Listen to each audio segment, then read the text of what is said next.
channel? Sorry? Can I interview you for my YouTube channel? I guess. It's about your feet and mental health. Okay. So what I do is I post strangers, women, and I teach people on the internet or YouTube, other foot photographers, how to get over anxiety and like to get your opinion about your feet. How do you feel about your feet, and how do you feel about guys who like women's feet? Okay. So it's just like a question and answer type of thing. Interview. Yeah. You got like 10 minutes? Yeah, that's fine. All right, cool. Thank you very much. Let's get some good sunlight. Let's sit over there. Some good sunlight there. I started last September. Okay. Yep. I got about 24,000 subscribers now. Oh, wow. Yeah. A lot. Yeah. So it's growing steadily.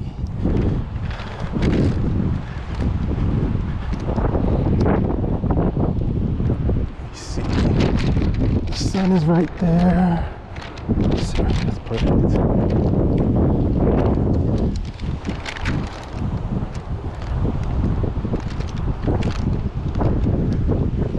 All right, have a seat right here.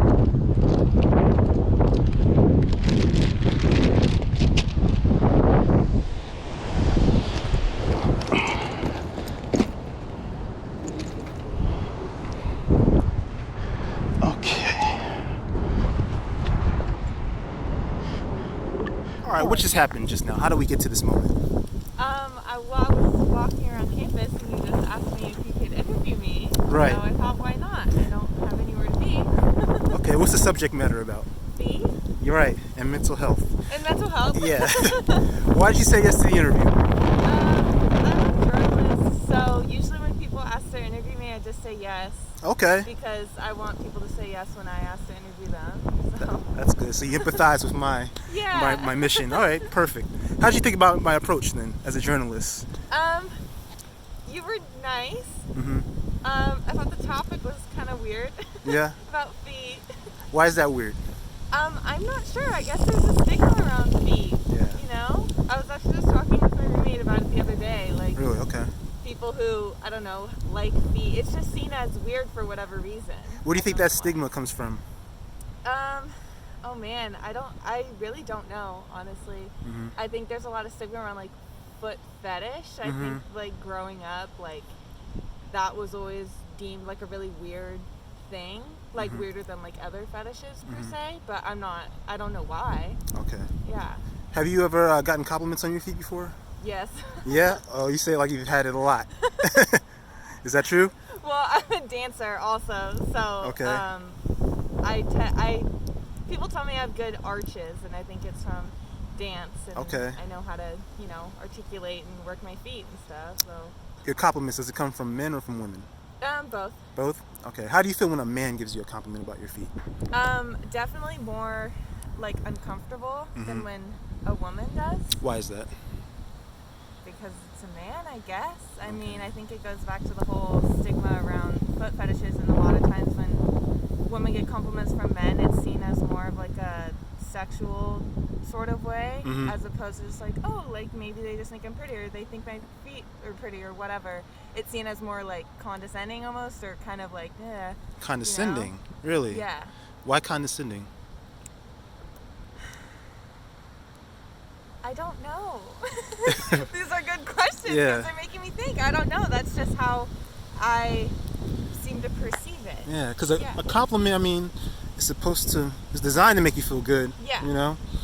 But for you to take it as condescending, that's the impact of it. That's very interesting. You said that comes from the stigma of feet and how society looks at it. Yeah, I think so. And coming from a man where women are it's ingrained in them to be more cautious of men and how men approach them. Okay. I think it comes from that a lot too. I see. Yeah. How would you feel if a guy wanted like to give you a foot massage, rub on your feet, smell on your feet, kiss on your feet, lick on your feet? I think it depends on the guy. Okay. I would have to be, very attracted to him. I wouldn't let just anyone do that. Okay. But like I grew up, my dad gives my mom foot rubs all the time, almost every night. Okay. It's not like uncomfortable for me. It would just have to be in the right setting with the right person. I see. So you'd be receptive to it though? Yeah. Okay. All right, very interesting. Can we see what your feet look like? Bare feet? Oh my God. I have 2 pairs of socks on. I know, because it's cold, huh? It's freezing. Is this necessary? It would be beautiful if you would take your feet off in these conditions. Why? Why? Yeah. Well, it would show your open-mindedness, number one. Let me ask you this. What's the worst that could happen from you doing that? You say you got 2 pairs of socks on and you got shoes on. What's the worst that could happen of you taking your shoes off? I don't know, creepy people on the internet looking for girls' feet. That's a possibility, but what's the worst thing that could happen from that? How would that it would just impact make you me negatively? uncomfortable. I don't like people looking at my body and sexualizing it. Okay. you know? Right. I understand that. Yeah, I mean, that's true. How would you cope with it? How would I cope if I knew that was? Yeah. Have you ever had someone like give you, like you said, somebody gave you a compliment, it was condescending? How did you cope with that? Well, I just internalized everything. What do you mean by that? So I'm not the best at saying something like, oh, that made me uncomfortable because I don't really like confrontation. Okay. Especially when it comes to men, because they, realistically would have more power over me. So I kind of just internalize things like that, and then it makes me feel kind of shameful. Oh, okay. For just being a human being and existing. Okay. I start feeling shameful. Now, see, my therapist gave me the idea of DBT, dialectical behavioral therapy. Okay. This is what inspired this whole thing. So essentially, if a person has like let's say a fear of approaching strangers, they suffer from anxiety, you're supposed to go out and put yourself in situations where you got to approach strangers and talk to them, and you're supposed to basically expose yourself to that feeling, that uncomfortable feeling, and then you're supposed to do a self-assessment saying to yourself, what's the worst that could happen? That's why I asked you that. If there's not a threat to your life or a threat to your safety, then you're supposed to act opposite to what the anxious feelings are making you do, and you're supposed to go forward and just cope with the uncomfortable feelings so that you get the most out of life and you don't cut yourself off from life. So in a situation where you say you would feel shame, because they talk about shame,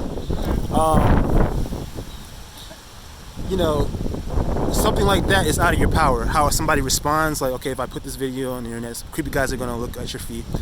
How is that really going to affect, unless you really focus on that, focus on the negativity of it? If you don't focus on the negativity of it and you focus on positive things, then that cancels out the shameful feeling, the negative feeling. So this is why I do these videos, because you're supposed to keep a diary, a journal of all the pleasant events that you had to focus on, to come back to concentrate on, to say, so you don't dwell in those negative feelings. So I decided, instead of just documenting, to make videos. So that's what these videos are about. So you showing your feet would increase the pleasantness of this interaction, essentially. How do you feel about that? Well, I'm wondering what the positives are. Of what? Of showing my feet. For you or for me? For me. For you. Okay. You already said what the negatives could be. You imagine that first. Why can't you imagine something positive out of it? But because I don't know what the positive is. Right. But have you ever done that before? Showed your feet to a stranger? No. No? So if you've never done it before, how do you know that could be a positive experience? Because I don't see it being a positive experience. You don't see it. I'm sure you've had tougher people than me. People who don't want to take off their shoes. So you don't see it, or you don't want to see it? I don't see it. You just don't see it? No. Okay. I can't create it for you. I can't create the how you react for you. It would be your decision, at your discretion. How many people have you interviewed? Today? Oh, today. Sure, today. You're my second. Okay, did the first person take their shoes off? Yes, she did. It was a woman? Yeah. How old was she? Oh, God. Well, she works at the VA. Okay. She probably in her late 20s, early 30s. Why did she do it? Was she hesitant? No, not at all. She was like, okay. So, you know what? I get a range of different reactions. That's why I love. I'm wondering what reactions you tend to get. Hers, because she had to catch an Uber real quick. She said, let's go, let's do it real quick. And yeah, she popped her shoes off. In fact, I told her, like, wait, slow down, because I wanted to go through like the, what I'm doing with you first. Yeah. But yeah, she was like really open to it. Some people were they're really open-minded to it. Some people were very closed off to it. Yeah. Some people don't even want to talk about it. Yeah. I didn't think I'd want to talk about it, but here I am. Yeah. So that's a step in the right direction. Right. Do you have a therapist? Yeah, I do. You do? Okay. Yeah. Do you ever talk to you about like doing certain types of exercises? For my mind, yeah. For your mind, yeah. Yeah. Okay. right. Yeah. But as far as like doing something that's new right now, you just don't see a positive outcome coming out of showing your feet to me. No. Okay. That's not you specifically. Okay. Nothing gets you specifically. All right. It's just my whole body, I guess. Okay. I'm very protective over myself. I understand that. So you don't want to show your feet? No. Okay. All right. Okay. So let me see about my this interview, this approach. Was there anything that could have been better? Was you have any recommendations, some critiques, modifications, refinements I should make to make the experience better? No, I don't think so. You're very nice. Mm-hmm. You approached me in a creepy way. So, and I only say that because I'm a woman and you're a man, and a lot of times, like, I will not talk to men whatsoever. But I can tell that you're genuine and kind, and like you're just doing this for an interview. So I think that's great. I think you have a great approach. Okay. Yeah. Appreciate it. Any recommendations or anything? Any recommendations? Yeah. Speak your mind. Feel free to speak your mind. I'm thinking. Yeah. I don't know. Maybe explain a little bit more, like before the interview, about like why you're doing this and what to expect or something like that. Okay. I would have done it either way. Okay. It's very interesting what you're doing. I appreciate what you're doing. I think it's really cool. It's definitely a topic that's not talked about ever, and I can see why. But it's really cool. Okay. Yeah. Oh, well, thank you very much. Any parting words? Thank you. And now I will be thinking about showing my feet in the future one day. All right. Awesome. I appreciate that. All right. Take care.